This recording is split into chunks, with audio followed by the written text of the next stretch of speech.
আসসালামু আলাইকুম, আমি শিউলি বলছি। চলে আসলাম নতুন একটি ভিডিও নিয়ে। আমার বোনের মেয়ে বেড়াতে আসছে, তার জামাই সহ, আর কুষ্টিয়া থেকে নিয়ে আসছে কুলপি। আর এই কুলপিটা এখন খাওয়া হবে।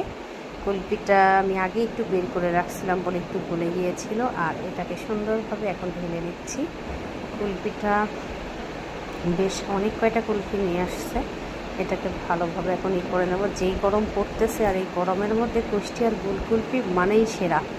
আর কুলপি সত্যি অনেক মজার ছিল, খুবই ভালো লাগছিল যখন খাই, এত ভালো লাগছিল। আর গরমের মধ্যে কুলপিটা খেয়ে সত্যি অনেকটা তৃপ্তি পেলাম, অনেক মজার।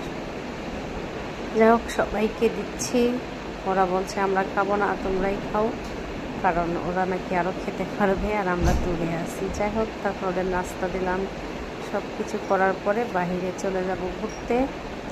খাওয়া দাওয়া করে তারপরে সবাই মিলে চলে যাব নৌকাতে ঘোরাঘুরি করতে। এখানে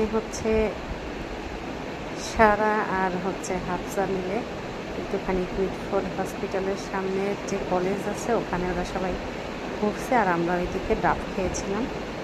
যাই হোক, সবাই মিলে ঘোরাঘুরি করার পরে তারপরে আমরা এখান থেকে যাব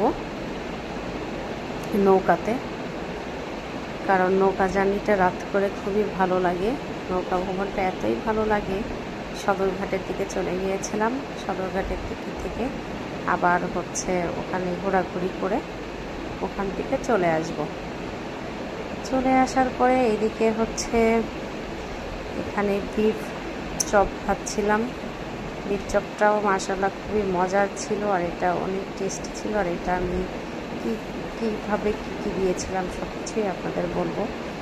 এখানে ছিল ছোলা, তারপর গরুর মাংস, এগুলো দিয়ে সুন্দর করে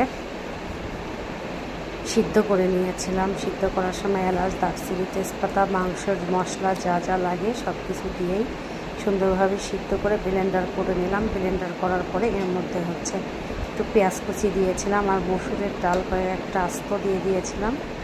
দেওয়ার পরে এটাকে ভালোভাবে একটু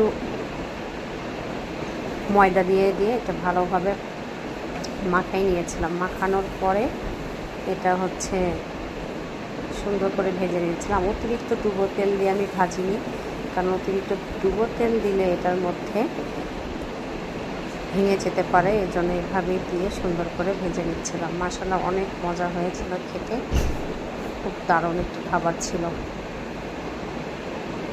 আজকের মতো এখানে বিদায় নিব। সবাই ভালো থাকবেন, সুস্থ থাকবেন।